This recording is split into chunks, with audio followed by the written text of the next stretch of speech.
আমাদের জনগণের চাওয়া, এটা কিন্তু বেশি চাওয়া না।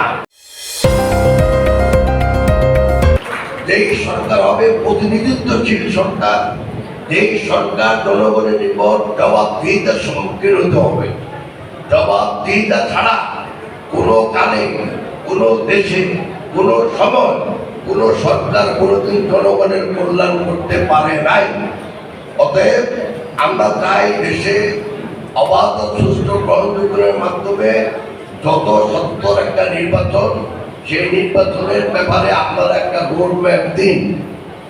এখন আমরা তো আগে বলছি যে আমরা 16 বছর থেকে রাস্তায় আন্দোলন সংগ্রাম করতেছি, অত্যাচার নির্যাতন সহ্য করছি এবং যেহেতু সহ্য করছি একটা জিনিস, সেটা হলো দেশে একটা গণতান্ত্রিক সরকার প্রতিষ্ঠা করা।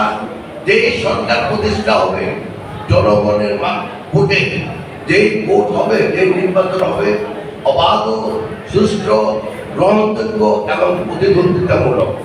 অতএব এটা কিন্তু আমাদের জনগণের চাওয়া, এটা কিন্তু বেশি চাওয়া না।